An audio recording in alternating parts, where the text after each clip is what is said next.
شد. بفرمایید آقای ارباب. اعوذ بالله من الشیطان الرجیم و بسم رب الشهداء و صدیقین.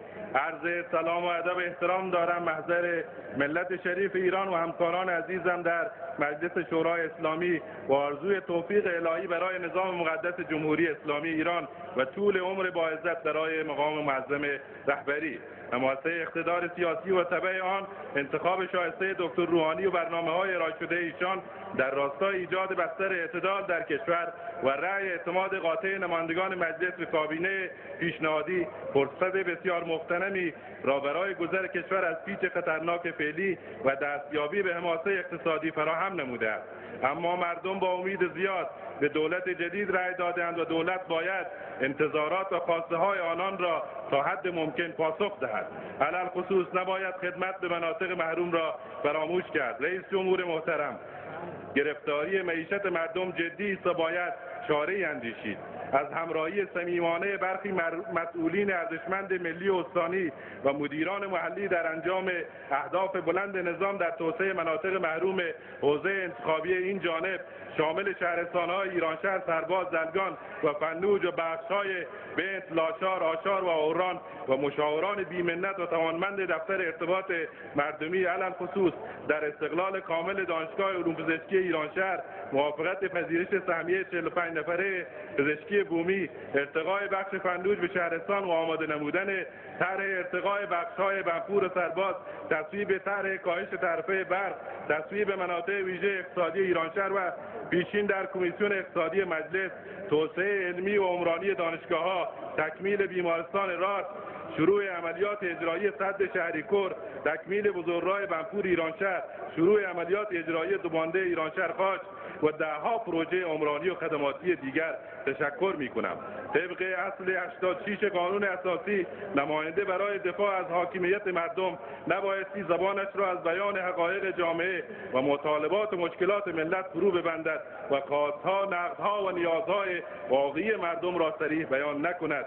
از دولت‌های نهم و دهم که به نام عدالت محوری و مهرورزی و با تفاوت بین عملکرد و شعار در بسیاری از مواقع بی‌عدالتی را در استان سیستان و بلوچستان نهادینه کردند، انتظاری وجود نداشت.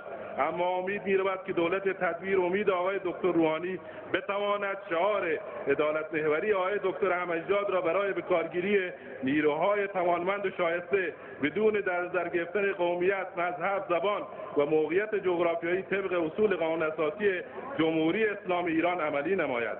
بدیهی است قومیت بلوچ وفادار به نظام اسلامی و دلسوز کشور هرگز دست دوستی به مستکبرین و دشمنان قسم خورده این آب و خاک نداده و نخواهند داد. اینها همانایی هستند که سال 57 در ایرانشهر بدون شناخت و رصد تصویر آینده کشور به سیدی روحانی و تبعیدی حداکثر احترام را گذاشتند که بعدها به چهره فروزان نظام اسلامی به عنوان رهبری تبدیل شد.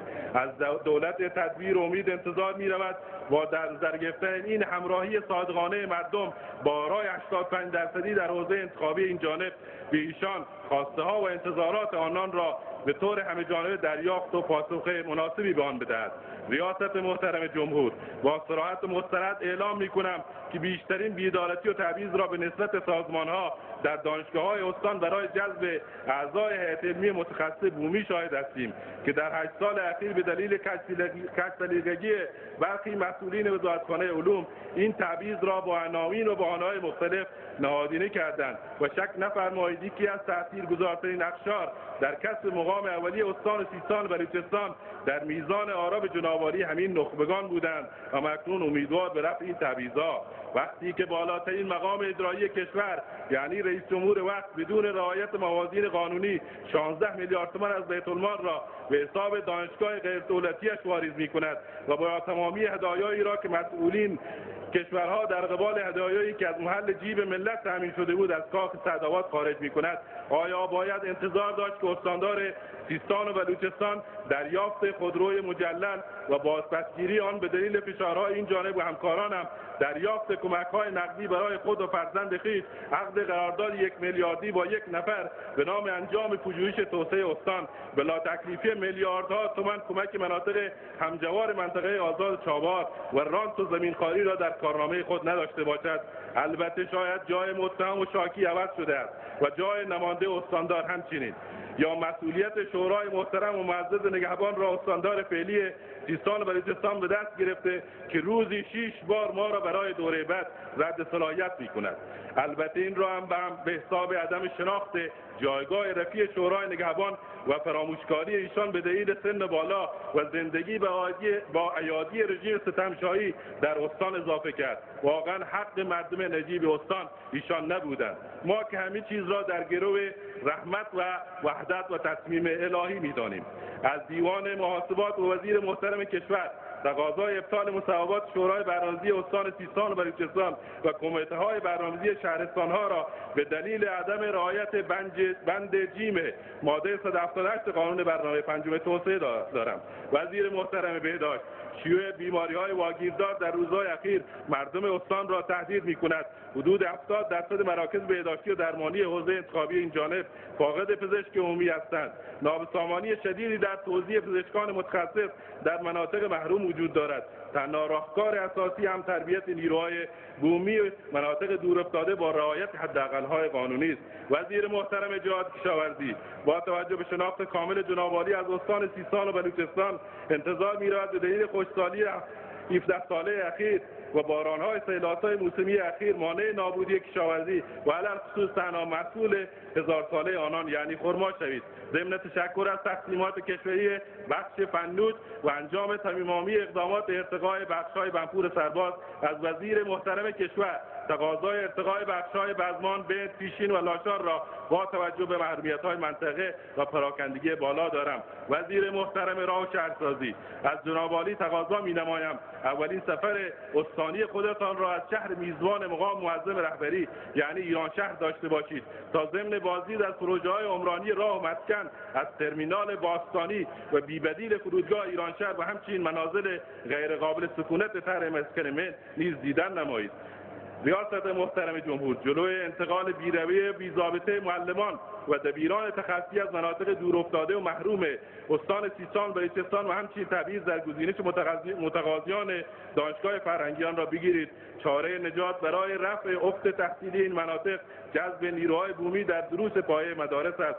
همه ما در ممانعت از این موضوع وظیفه شرعی و اخلاقی داریم. در کنار اشتباهات متعدد دولت‌های نهم و دهم، یکی از بهترین اشتباهات آنها تفکر انسداد مرزهای استان در جهت ایجاد امنیت بود که بدون شک با بی‌برنامگی محض امنیت پایدار استان را نیز خدشه‌دار نمود.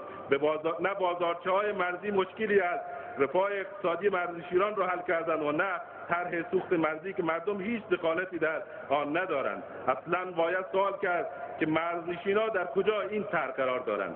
چه کسی پاسخگوی آمار تکان دهنده بیکاری 43.8% ایران شهر و مشابه آن در شهرستان‌های دیگر استان و حل معضلات فرهنگی و اجتماعی علیرغم بهترین فرصت‌های تجاری، صنعتی، شیلاتی و کشاورزی است؟ چرا هیچ کس پاسخگوی بی‌احترامی و توهین‌های مکرر برخی نیروهای مرزبانی مرزبانان غیور نیست؟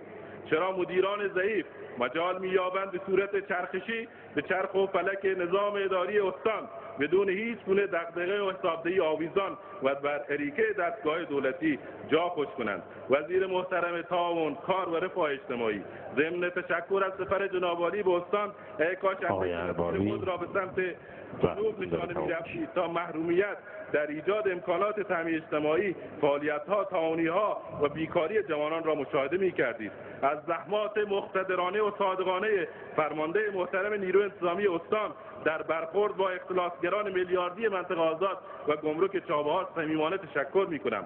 از وزیر محترم کشور تقاضای انتخاب استانداری مجرب، توانمند و در حد مسئولیت‌های ملی برای استان سیستان و بلوچستان با حداکثر فوریت را دارم، چرا که گذر زمان هر لحظه آسیبی جدی به کشور و استان ماندن تیم آقای رحیم مشایی خواهد داشت. از برادران و خواهران بلوچ و غیر بلوچ و شیعه و سنی حوزه انتخابی هم تقاضا می‌کنم از تلاش خود برای حمایت از نظام مقدس جمهوری اسلامی، رهبری عزیز انقلاب و پاسداشت خون شهدا کما فی السابق اندکی نکاسته و بیش از پیش برای ارتقای نظام اسلامی همت نموده و موفقیت خود را در گروه موفقیت کشور بدانند. خدایا چنان کن تا سرانجام کار تو خوشنود باشی و ما رستگار کنی. متشکرم.